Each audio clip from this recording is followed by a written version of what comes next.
So class 10th के प्यारे बच्चों, कैसे हैं आप लोग? आई होप आप सब मस्त होंगे और अपनी लाइफ को अच्छे से एंजॉय कर रहे होंगे। तो बच्चा, इस वीडियो में हम पढ़ेंगे अपना क्लास 10th का chapter number 9 some application of trigonometry, और यहां हम डिस्कस करेंगे इंट्रोडक्शन ऑफ एक्सरसाइज 9.1। और जो कुछ बेसिक कंसेप्ट्स हम पढ़ने वाले हैं इस वीडियो में वो है first line of site, second angle of elevation, third angle of diffraction, fourth है हॉरिजॉन्टल लेवल। तो पहले आते हैं बेटा लाइन ऑफ साइट पे। लाइन ऑफ साइट क्या होती है? मान लेते हैं बेटा एक सड़क है ना, सड़क है, एकदम सुनसान सड़क है, कोई नहीं है यहाँ पे, और यहाँ इस सड़क पे मैं जा रहा हूँ चलता हुआ, और जैसे ही मैं यहाँ चलता हुआ जा रहा था एकदम से मुझे यहाँ पे गोल्ड कॉइन दिखा। क्या दिखा जी? गोल्ड कॉइन दिखा चमकता हुआ, और मैं इस गोल्ड कॉइन को अपनी आंखों से एकदम देखने लगा। भाई क्या है भाई, ये क्या चीज है? ठीक है, तो ये जो मैं गोल्ड कॉइन को देख रहा हूं ना, तो इस लाइन को हम कहेंगे लाइन ऑफ साइट। क्या बोलेंगे? लाइन ऑफ साइट बोलेंगे। एक एग्जांपल और देखो, मान लेते हैं यहां पे बादल है और मैं बादल को देख रहा हूं, तो इस लाइन को हम क्या बोलेंगे? लाइन ऑफ साइट बोलेंगे। अब लाइन ऑफ साइट, कोई आंख में से लाइट नहीं निकलती। लाइन ऑफ साइट आप ऐसे समझ सकते हो कि भाई अगर मान लेते हैं मेरे और गोल्ड कॉइन के बीच में कोई दीवार होती तो मैं गोल्ड कॉइन को नहीं देख पाता, तो इसका मतलब लाइन ऑफ साइट एग्जिस्ट तो करती है ना। ओके जी, चलो जी, तो लाइन ऑफ साइट नोट करो बेटा। अब आते हैं एंगल ऑफ एलिवेशन पे। तो बच्चों आप समझते हैं एंगल ऑफ एलिवेशन। तो यहां ये बिल्डिंग है और बिल्डिंग के टॉप पे एक बंदर बैठा हुआ है। कौन बैठा हुआ है? एक बंदर बैठा हुआ है, और बिल्डिंग से दूर एक क्लास 10th का बच्चा खड़ा हुआ है, और बंदर इस बच्चे को देख के मुस्कुरा रहा है। बंदर बच्चे को देख के मुस्कुरा रहा है, तो बच्चा फिर बंदर को घूरने लगा, बच्चा बंदर को घूरने लगा। तो ये तो हो गई लाइन ऑफ साइट, ये हो गई लाइन ऑफ साइट। अगर मान लो बच्चा एकदम सीधा दिख रहा होता है, ऐसे ऐसे दिख रहा होता है एकदम सीधा, तो इसको हम कहेंगे बेटा horizontal level. Horizontal level, horizontal level और लाइन ऑफ साइट के बीच में जो एंगल जनरेट हुआ है थीटा, ये है बेटा एंगल ऑफ एलिवेशन। क्या है ये? Angle of elevation. बच्चों एंगल ऑफ एलिवेशन के केस में हम नीचे से ऊपर की तरफ देखते हैं, नीचे से ऊपर की तरफ देखते हैं। एक एग्जांपल और देख लेते हैं। मान लेते हैं 15 अगस्त का टाइम था, 15 अगस्त का टाइम था और एक बच्चा पतंग उड़ा रहा है, और वो पतंग ग्राउंड से कुछ 40 मीटर ऊपर है, और यहां पे मैं लेटा हूं, यहां मैं लेटा हूं और मैं पतंग को देख रहा हूं। तो ये जो एंगल जनरेट हुआ थीटा, ये है angle of elevation. Angle of elevation. Okay जी, एंगल ऑफ एलिवेशन के केस में हमें एक बात ध्यान रखनी है कि यहां कोई भी बिल्डिंग है, पोल है, टावर है, कुछ भी है, और इस पॉइंट P से यहां पे एक एंगल ऑफ एलिवेशन है θ1, ठीक है, और पॉइंट P के बाद एक पॉइंट Q है और पॉइंट Q B के पास है। इस Q पॉइंट से भी एक एंगल ऑफ एलिवेशन है θ2। तो बेटा याद रखना θ2 θ1 से ज्यादा होगा। कहने का मतलब ये है कि जो भी अपनी बिल्डिंग है, टावर है, जो भी कुछ है, उसके जो नियरर पॉइंट होगा वहां से एंगल ऑफ एलिवेशन ज्यादा होगा और उसके फार से एंगल ऑफ एलिवेशन कम होगा। आप इसे ऐसे भी समझ सकते हो। मान लेते हो कि मेरे सामने एक बिल्डिंग है ना, बिल्डिंग है कुछ, बिल्डिंग मुझसे 50 मीटर की दूरी पे है, और 50 मीटर की दूरी से मैं बिल्डिंग के टॉप पे देख रहा हूँ। अब मान लेता हूँ मैं बिल्डिंग के करीब जा रहा हूँ, मेरे और बिल्डिंग के बीच में अब 10 मीटर रह गए हैं, तो मैं जब बिल्डिंग के टॉप पे देखूंगा तो अब एंगल ऑफ एलिवेशन बढ़ जाएगा। आपने नोटिस भी करा होगा यार, कभी मान लो आप रास्ते में चल रहे हो, आपको दूर से बिल्डिंग दिख रही है तो आपको गर्दन नहीं उठानी पड़ती, लेकिन जब आप बिल्डिंग के पास चले जाते हो तो उसको टॉप देखने के लिए आपको एकदम गर्दन करके उठानी पड़ती है, ठीक है ना। अच्छा जी, तो अब समझते हैं बेटा एंगल ऑफ डिप्रेशन को। तो बच्चों आप समझते हैं एंगल ऑफ डिप्रेशन। तो ये घर है एक, होम स्वीट होम, यहां पे एक 10वीं क्लास का बच्चा खड़ा हुआ है छत पे, यहां छत पे एक 10वीं क्लास का बच्चा खड़ा हुआ है, और यहां सीधा एक दुकान है। दुकान मान लो यार, दुकान पता किसकी है? मोमोज की दुकान है, मोमोज की। तो मन ललचा गया बच्चे का, और बच्चे का मन ललचा गया, अब वो मोमोज की दुकान की तरफ देख रहा है। अब एक बात देखना, पहले इस बच्चे की आई से जो एक सीधी स्ट्रेट लाइन जाएगी उसे तो हम क्या बोलेंगे? Horizontal level. क्या? Horizontal level. और अब वो जो इस दुकान को देखेगा, उसको देखने के लिए उसने जितनी अपनी गर्दन झुकाई है ना, जितना वो झुका, तो ये थीटा क्या है? एंगल ऑफ डिप्रेशन है, एंगल ऑफ डिप्रेशन। और ये क्या है बच्चा? Line of site.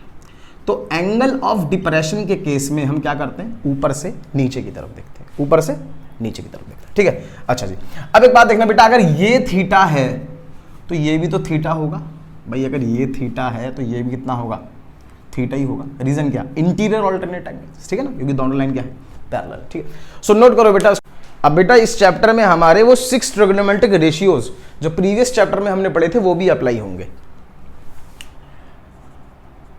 6 trigonometric ratios,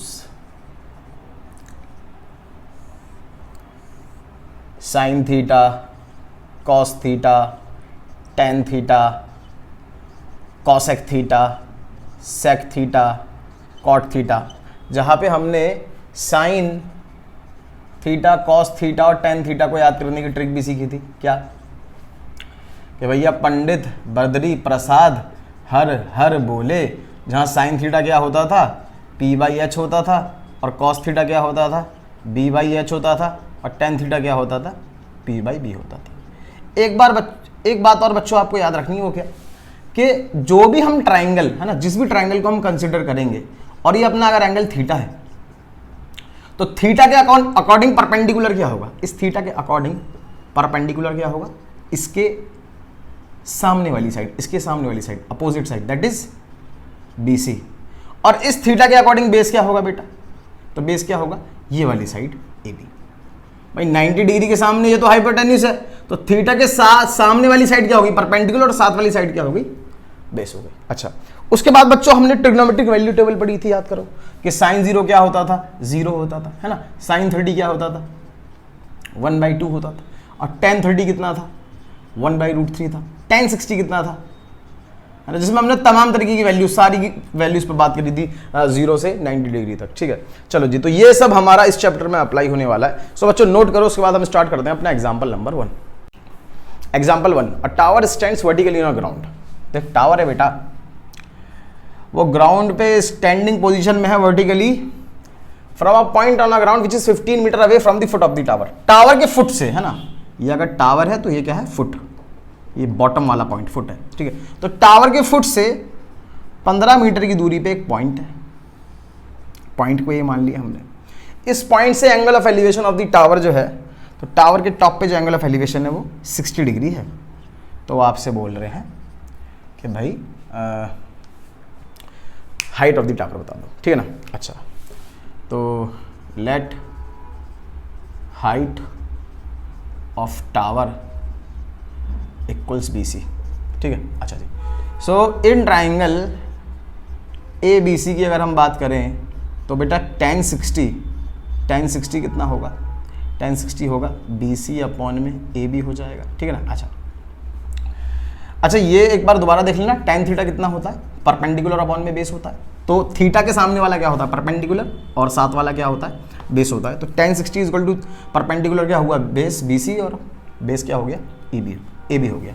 तो tan 60 equal to √3, BC upon में AB कितना है 15, सो BC कितना आ गया बच्चा, 15√3 आ गया, 15√3 मीटर, ठीक है। सो नोट करो बेटा, उसके बाद हम करते हैं एग्जाम्पल नंबर 2।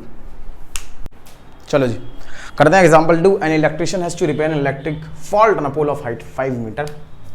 तो बेटा एक पोल है 5 मीटर ऊंचा, अच्छा 5 मीटर पोल की हाइट है, ओके जी।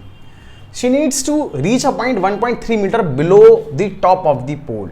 अच्छा, तो उसे जो रिपेयरिंग करनी है वो 1.3 मीटर नीचे करनी है, ठीक है।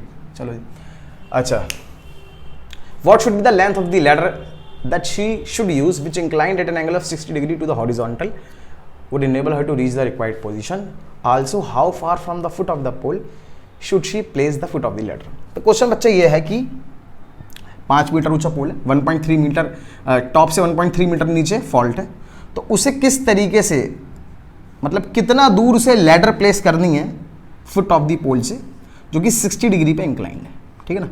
अच्छा जी, PQRS, तो हमको एक तो लेंथ ऑफ द लैडर बताना है और QS डिस्टेंस बताना है।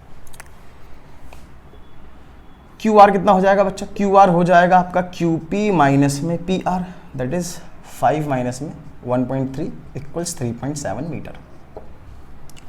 तो इन ट्राइंगल RQS की बात करें तो बेटा साइन थीटा होता है अपना परपेंडिकुलर अपन में हाइपोटेन्यूज, सो साइन 60 कितना होगा, परपेंडिकुलर RQ अपॉन में हाइपोटेन्यूज RS, सो साइन 60 हो गया √3/2 is equal to R Q नहीं मालूम हमको, अरे आर क्यू तो मालूम है यार, आर क्यू कितनी होगी 3.7 अपॉन में आर एस। तो आर एस √3 इक्वल्स 2 इंटू में 3.7, तो आर एस कितना आ जाएगा 2 इंटू में 3.7 अपॉन में √3, है ना। अच्छा जी, तो आर एस कितना हो गया, R S is equal to 237 से कितना होगा बेटा, पहले से रैशनलाइज कर देता हूँ, 2 इंटू 37 इंटू में √3 अपॉन में √3 इंटू में √3, तो आर एस आ गया आपका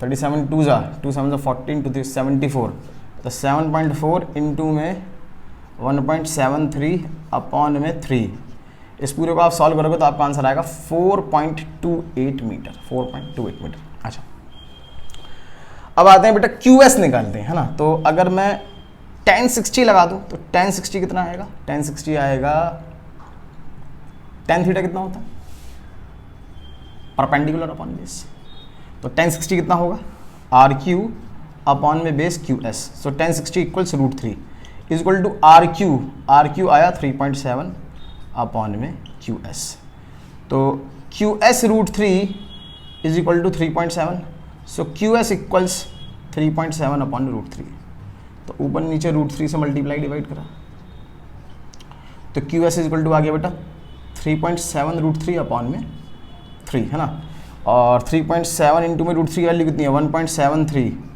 अपॉन में 3, तो इसे पूरा मल्टीप्लाई करके डिवाइड करेंगे तो अपना आंसर आ जाएगा बेटा 2.14 मीटर, ठीक है ना। सो नोट करो, उसके बाद हम स्टार्ट करते हैं अपना एग्जाम्पल नंबर 3। तो बच्चों करते हैं example 3। An observer 1.5 metre tall is 28.5 metre away from a chimney, the angle of elevation of the top of the chimney from a rise is 45 degree, what is the height of the chimney. तो बेटा question ये है, chimney है और इस chimney से कुछ 28.5 metre away एक ऑब्जर्वर है जिससे angle of elevation top of the chimney कितना बना है 45 degree. A B C D E, वो आपसे हाइट ऑफ द चिमनी मांग रहे हैं, क्या मांग रहे हैं height of the chimney. Height of observer कितनी है 1.5 मीटर, तो ये भी कितना होगा 1.5 मीटर, ये 28.5 मीटर है, तो बेटा AD भी कितना होगा 28.5 मीटर होगा। चलो जी, तो इन ट्राइंगल AED tan 45, तो tan थीटा कितना होता है बेटा, tan थीटा होता है अपना परपेंडिकुलर अपॉन में बेस, तो tan 45 कितना होगा परपेंडिकुलर ED अपॉन में बेस AD, तो tan 45 हो गया 1, ED अपॉन में बेस AD कितना है 28.5, क्रॉस मल्टीप्लाई हुआ तो ED कितना आ गया 28.5 मीटर आ गया, तो ED लेंथ कितनी होगी 28.5 मीटर। हमसे मांगी हाइट ऑफ द चिमनी, तो हाइट ऑफ द चिमनी कितनी है EC है, सो EC इक्वल्स ED प्लस में DC, तो ED कितना है बेटा 28.5 प्लस में DC कितना है 1.5, तो 28.5 प्लस में 1.5 01 30 metre is the height of the chimney. So बच्चों नोट करो, उसके बाद हम स्टार्ट करते हैं अपना एग्जांपल नंबर 4।